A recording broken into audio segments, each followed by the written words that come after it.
o tao na magsanib puwersa para mailabas si dating Pangulong Duterte sa ICC. Gaano nga ba katotoo ito? Kasi ang video na papanoorin po natin, bakit ang daming naniniwala sa kanya? Nakaraan daw, ang hula niya tungkol kay Sandro Marcos, nagkatotoo. Kaya nag-viral na naman ang videong to. Ang tanong dito, anong bansa kaya yan?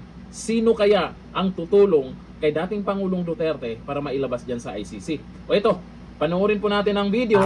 Rodrigo. Rodrigo Roman Duterte. Tatay Digong. Dito tayo sa gitna.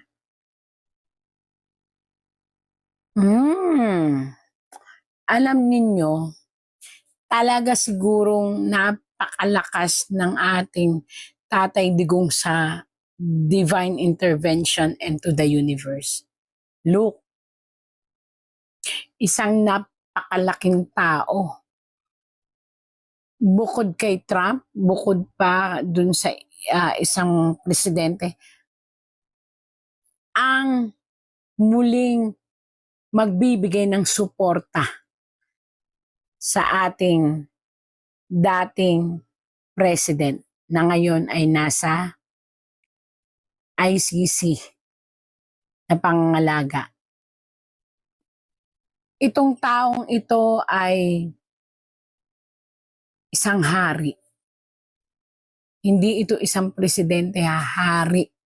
So, ibig sabihin, may isang taong humahanga sa kanya na ito ay talagang hari ang gagawa ng isang matinding desisyon upang siya ay tulungan at nagbibigay sa kanya ng isa pang pag-asa na muling makasama ang kanyang pamilya. At ito ay susuportahan ng dalawang bansa na malalaki pa. So bukod dun kay Amerika, Russia, or ito naman ay isang hari. Kumbaga conversion niya ay presidente maybe, pero hari siya ang tawag sa kanilang bansa. Susuporta para muling mapabalik ang ating presidente. At maaaring ikabagsak, nako grabe, ikabagsak ng lakas ng puwersa ng kung sino mang nagbayad. Ito inaakusahang nagbayad. Bakit? Kasi may pera. 2 beses na paglalabas ng pera na pinag-isipan pang mabuti. Kung sino man po yun, di natin alam kasi tarot lang to. Ito lang po ay tarot, wala namang pangalan. Na ayon sa tarot po na itong perang ito ay napunta dito sa mga tao na nire-represent po ng isang babae. Ayan, babae po siya na ngayon ay nagdurusa at umiiyak. Hindi ko alam bakit siya umiiyak. Hindi ko alam kung bakit siya nagdudusa. At ngayon po ay pabaliktad niyang mararanasan. Nila hindi niya lang. Nila. Ang sitwasyon kung saan marirealize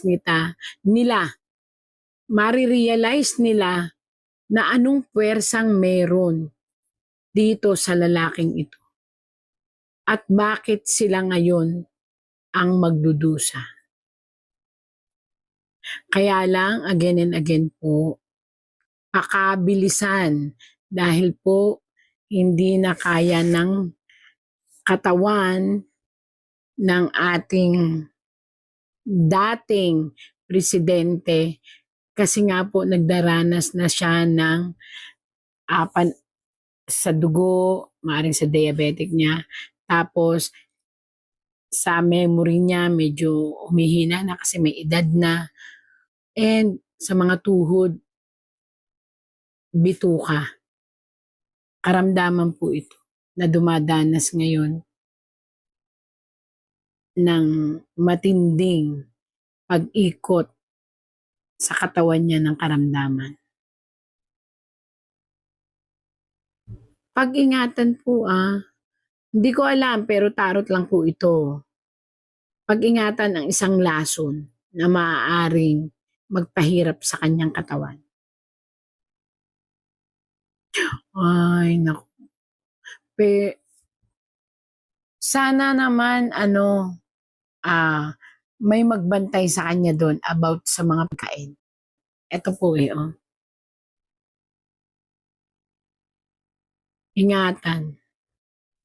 Ingatan ang mga ini-intake niya, gamot at pagkain. Maaring kailangan may magbantay talaga, maaring mapag-initan ang ating dating presidente at medyo kastiguhin. Hindi ko alam kung sino itong mga taong to na maaaring kumastigo o maaaring manakit sa pamamaraan na sa pagkain. So mag-ingat kung sino man to. Ayan, pag-ingatan po ang ating dating presidente sa mga food intake, medicine intake, at dapat may magbabantay po talaga doon. Pipilitin. Nakita po yan? May isang, isa, dalawa, tatlo. May dalawang, ngayon pa lang, may dalawa sa dalawa. At tatlo. Isa, dalawa, tatlo, maaaring ito ay tao o bansa ang magpupumilit na mapapermahan ito, papel, upang muling maibalik ang ating Tatay Digong sa Pilipinas. Yun. Ayan, isa, dalawa, tatlo, nag-uusap, pipilitin na yun ang papel upang maibalik ang Tatay Digong sa kanyang pamilya. Ito. Pipilitin nila. Tapos may isa pang makikialam na ito naman, pipilitin din niyang makiisa dito sa dalawang, ito sa isa, dalawa, tapos tatlo. Ito yung, maring ito ang ICC, maring ito yung dalawang malalaking tao na may palasyo, ibig sabihin may bansa na nire-represent. At may isa pang susulpot. Ako naman, sana mabilis. At gagawa ng paraan. At maaring may isa sa ICC na babae na tatayo para baguhin ang lahat ng mga batas na ipinupukol sa ating presidente, na maaaring itong babaeng ito, babae po ito ay pag-aaralang mabuti at susuportahan ng mga kasama niya na matataas na judge, kumbaga judge, hindi ko maalam kung ano yung tawag sa kanila doon. Isang lalaki na humahawak ng kaso ang muling magre-revive at pag-aaralan ang lahat at magiging teamwork sila ng babaeng ito kung saan ang gusto nila ay mapagbigyan ang mga taong humihiling na mapawalang bisa at mapawalang bisa ang mga kaso at mapalaya ang ating dating presidente. At by this time, maaaring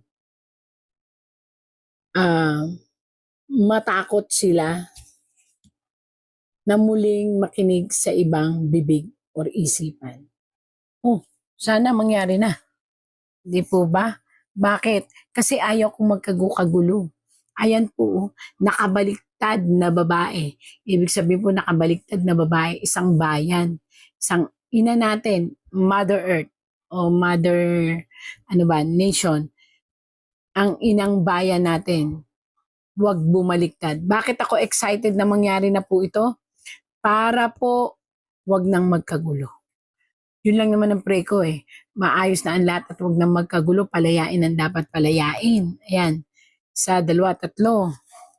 Kaya lang po, may again and again, may isang sitwasyon na parating sa mga tao na naging dahilan. Ayan po, na naging masaya, panandalian sila at naging dahilan para maitapon o maitaboy nila itong si dating president. Ayan o, nakatalikod. Na ito ay paikot-ikot na gumagawa ngayon ng sirkulo sa universe. Sila ay hahatulan.